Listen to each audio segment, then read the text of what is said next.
وَلَنَبْلُوَنَّكُمْ بِشَيْءٍ مِّنَ الْخَوْفِ وَالْجُوعِ وَنَقْصٍ مِّنَ الْأَمْوَالِ وَالْأَنفُسِ وَالثَّمَرَاتِ وَبَشِّرِ الصَّابِرِينَ.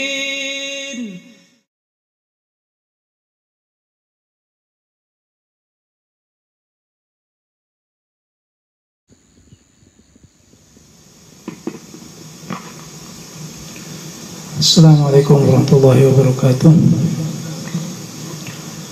Bismillahirrahmanirrahim. Alhamdulillahi wa kafa, wassalatu wassalamu ala rasulillahil mustafa wa ala alihi wa sahbihi wa man ittafa, amma ba'd. Bismillahirrahmanirrahim. Kita melanjutkan hikmah yang ke-58, yaitu hikmah dari sahabat Abu Dzar. Beliau sahabat yang lahir di Yaman, asluhu Yaman, kemudian wafat di Mekah tahun 32 Hijriah. Beberapa hikmah, dan yang awal adalah yang ke-58. Ini agak sedikit panjang. Qala al-muallif al-imam Ibnu al-Jauzi rahimahullah ta'ala, wa an Sufyan al-Thawri qala Abu Dzar al-Ghifari 'inda al-Ka'bah. Abu Dzar berkata di samping Ka'bah, faqala ya ayyuhan nas ana Jundub al-Ghifari halummu ila al-akh an-nasih asy-syafiq. Wahai manusia, ya, dia berkhutbah atau berbicara di samping Ka'bah. Kemudian beliau dalam isinya menyatakan, wahai manusia, saya adalah Jundub. Abu Dzar itu julukannya, sedangkan namanya adalah Jundub.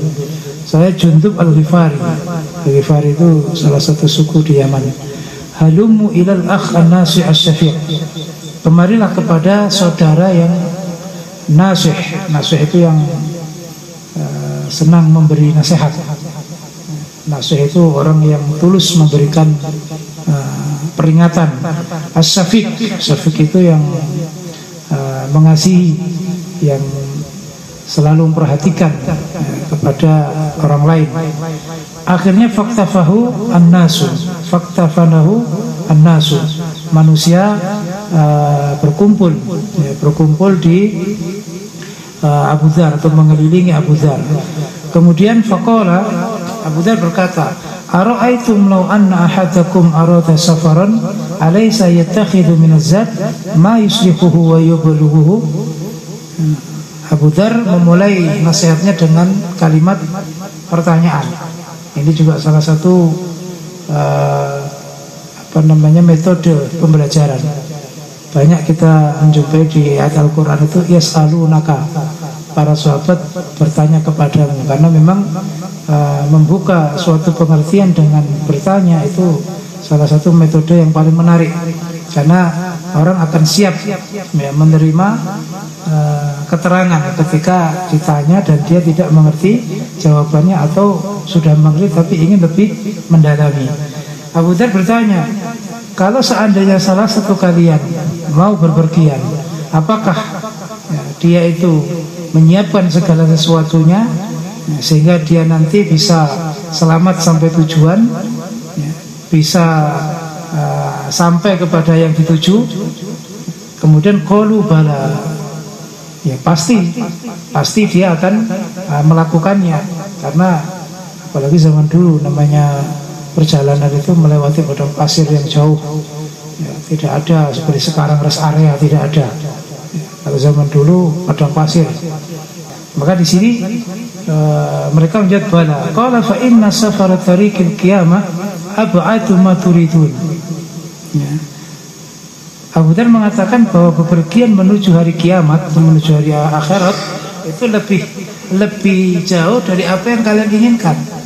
Jadi di dunia kalian, ini Abu Dzar berbicara di Mekah, kalian mau pergi ke Madinah, Saat itu, zaman itu membutuhkan waktu sekitar seminggu sampai 10 hari.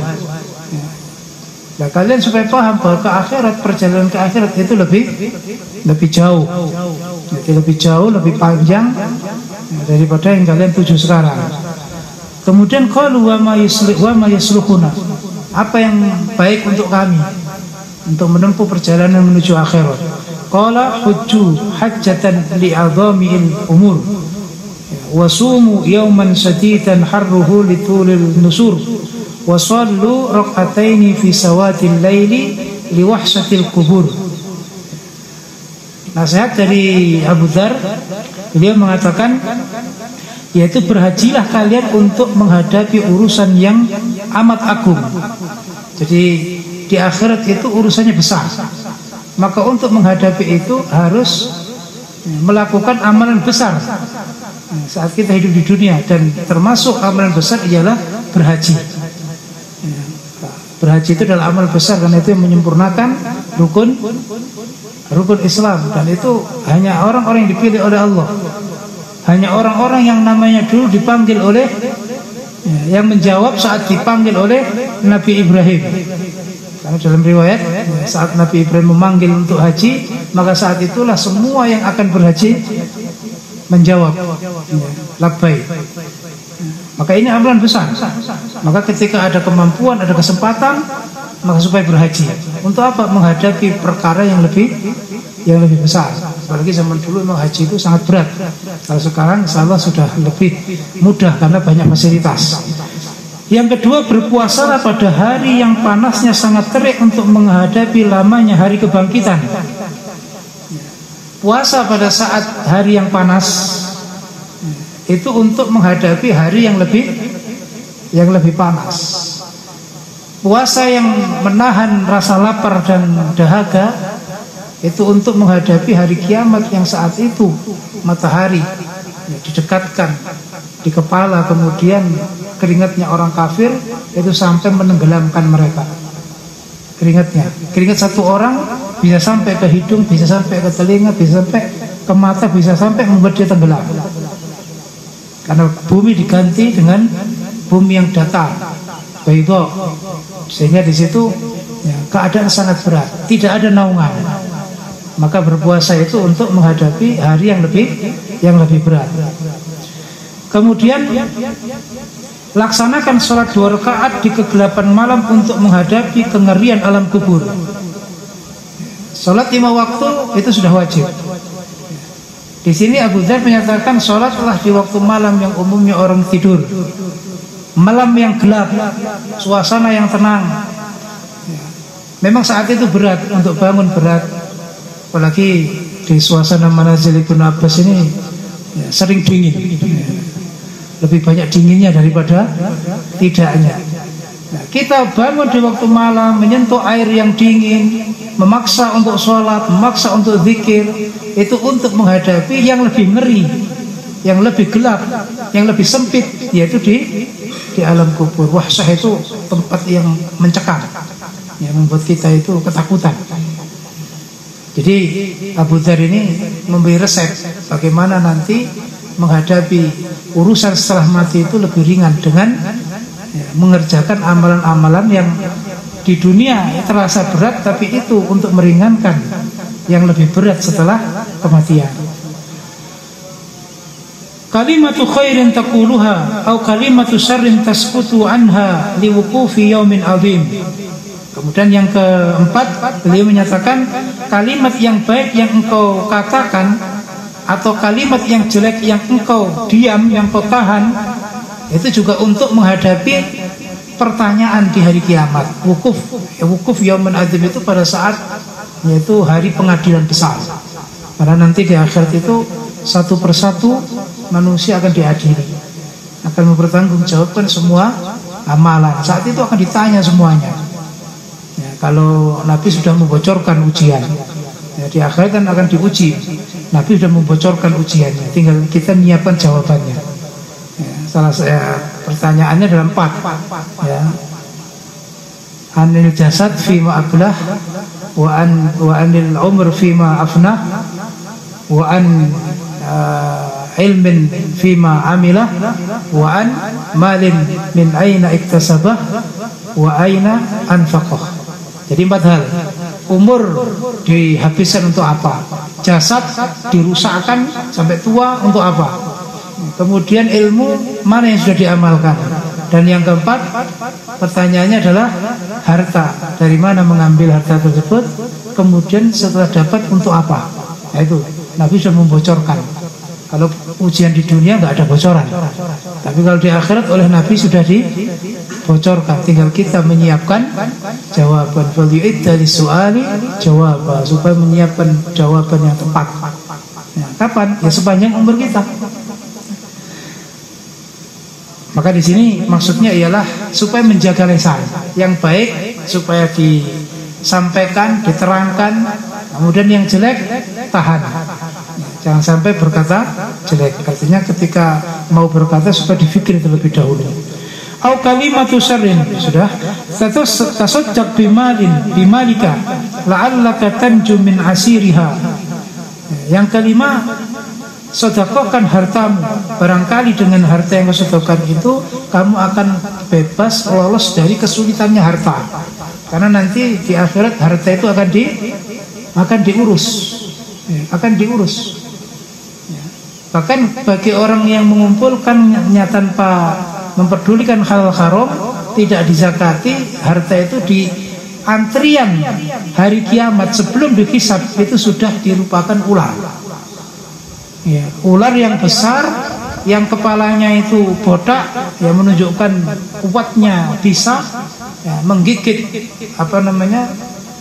lambungnya dan menggigit kepalanya. Itu antri pada saat mau dihisab. Bagaimana setelah dihisab?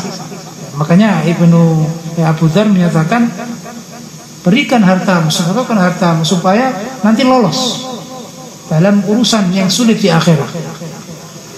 Makanya orang yang bakhil itu biasanya lebih celaka. Kenapa? Dia mengumpulkan harta banyak, ya, dia sendiri nggak mau mengeluarkan, apalagi ke orang lain. Untuk dirinya saja juga sulit untuk mengeluarkan, sehingga bisa dikatakan asfal asqiya. Ya, orang bakhil itu hidup di dunia hidup miskin, ya, maksudnya dia nggak beli apa-apa karena bakhil, ya, tapi nanti kalau mati diurus sebagai orang kaya. Maka di sini Abu Dzar memberi resep, ya, sedekahkan hartamu.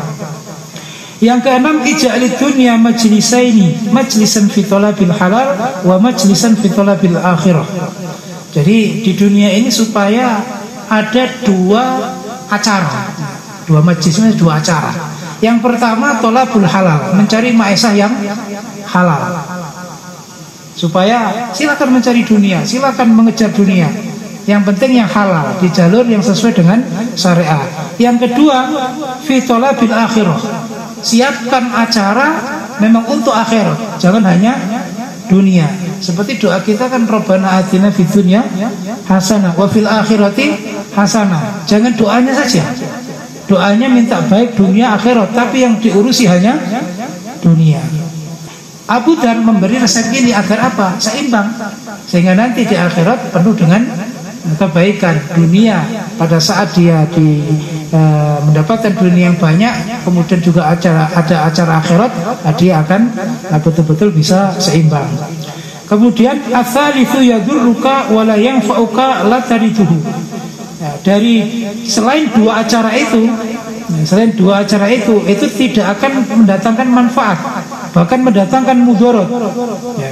Jadi kalau kita acaranya ada acara ketiga, kan berarti 2, yaitu mencari dunia secara halal, kemudian mencari akhirat. Kok kita punya acara yang ketiga, berarti itu acara yang tidak ada faedah, ya, acara yang istilahnya itu lahan, ya, acara yang tidak ada manfaat di dunia dan akhirat, bahkan itu lebih membahayakan. Makanya parameter kebaikan Islam seseorang itu adalah min husni islami mar'i tarkuhu ma la ya'ni. Bagusnya Islam seseorang itu kalau dia meninggalkan yang tidak manfaat. Kemudian terakhir, ij'alil mal dirhamain. Jadikan harta itu 2 dirham, maksudnya 2 jenis. dirhaman tunfikuhu ala iyalika min hillihi. Yang pertama, jadikan hartamu untuk keluargamu. Kau infakkan untuk keluargamu dari yang halal.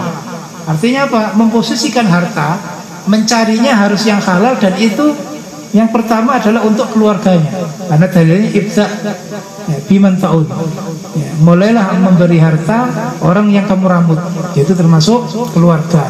Wa dirhaman tuqaddimuhu li akhiratik. Dan satu dirham, artinya satu jenis, kamu keluarkan hartamu itu untuk akhiratmu, untuk akhirat, yaitu untuk derajat. Karena satu sedekah itu akan dilibatkan 700 kali. Ila masya Allah. Atsalitsu yadurruka wa la yanfa'uka la tarithu. Kalau engkau membuat dirham yang ketiga, memberi harta ke keluarga, ke akhirat, tapi kok ada yang diberikan ke pihak ketiga, maka itu sangat membahayakan. Berarti itu apa? Hanya untuk senang-senang, hanya untuk israf, hanya untuk mengikuti hawa nafsu. Minimal itu harta yang tidak ada faedah, dan itu akan ditanya di akhirat. Tadi itu min malihi min aina iktasabahu wa ila aina anfaqahu. Dari mana dia mendapatkan dan kemana dia menghabiskan. Ini seperti kaidah dalam ayat bahwa Allah menggambarkan dunia itu seperti air hujan. Ya, mathalul wadrib lahum mathalul hayati dunya kamain anzalnahu minas sama. Hujan itu salah satu sifatnya, salah sifatnya kalau terlalu banyak akan banjir. Itulah dunia. Kalau orang itu terlalu banyak dunia dan dia tidak siap, maka akan merusak jiwanya, merusak agamanya. Banyak orang yang rusak agamanya gara-gara hartanya berlimpah. Dengan harta yang banyak dia sombong. Tapi kalau kurang juga sama. Lama nggak hujan juga kering. Manusia nggak punya uang, dia juga akan berbuat jahat, mempunyai kejahatan-kejahatan yang di luar nalar pada zaman sekarang. Gara-gara uang 100.000 bisa membunuh. Gara-gara terlilit pinjol hanya mungkin beberapa ratus atau beberapa juta, ya bisa merampok.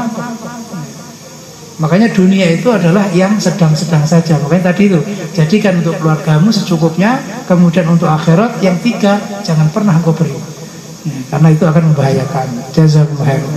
Itu hikmah yang, karena hikmahnya panjang tadi itu ya. Ada 6 poin. Semoga kita bisa mempraktekkan dalam kehidupan kita, sehingga kita bisa mendapatkan kekuatan untuk bisa menjadi hamba yang bertakwa dan mendapatkan kemudahan di urusan akhirat. Amin. Jazakumullah khairan. Allah taala alam. Sallallahu Nabi Muhammad wa ala alihi wa sahbihi ajma'in. Alhamdulillahil alamin. Assalamualaikum warahmatullahi wabarakatuh.